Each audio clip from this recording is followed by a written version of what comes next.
Zama City, One TV Patrol. Sa detalye, grupo sa mga motorcab driver sa Uzamis bidangop na sa konseho.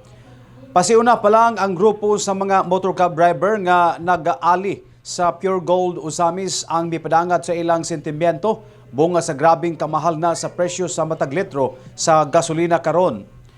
Atol sa ulahing regular session sa konseho ng syudad, bukas nga gihatagan o gahigayon sa People's Hour sa konseho aron makapadayag sa gusto nga mahitabo sa grupo o gaon sa usab ang mahimong nga mahatag nga tabang sa asin sa Uzamis administration sa ilang sektor. Intensyon sa grupo nga adunay mahitabong pagpaaumento sa minimum nga plitihan.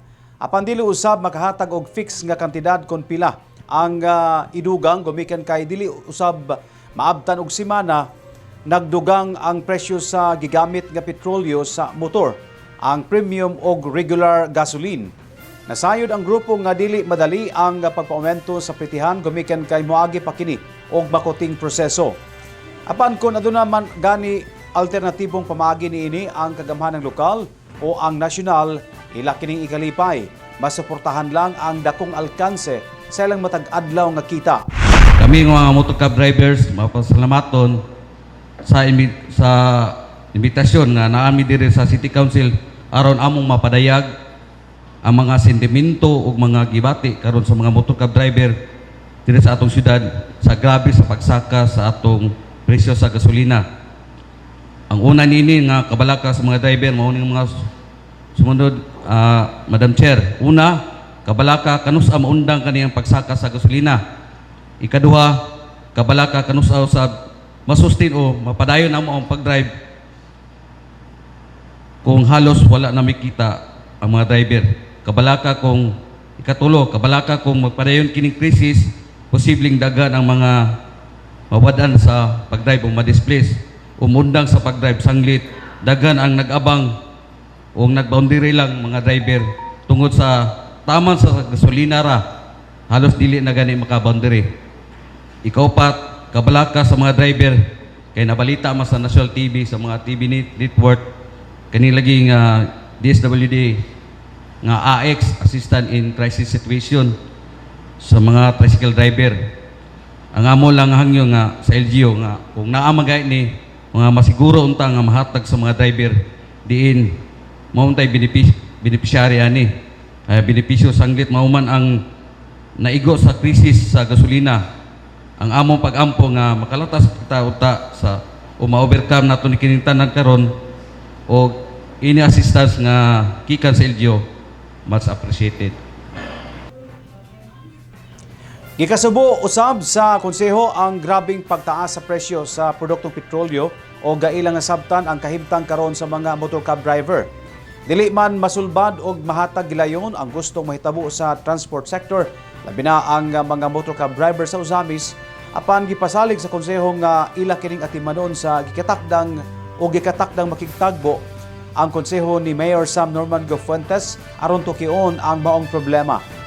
Gusto usab sa konseho nga dili lang Motorcab Drivers Association sa Pure Gold area ang mupadangat sa ilang sentimiento apan ang Motorcab Federation aron sa tuyo nga makuhan usab kini og opinyon alang sa tukmang sugyot sa fair hike.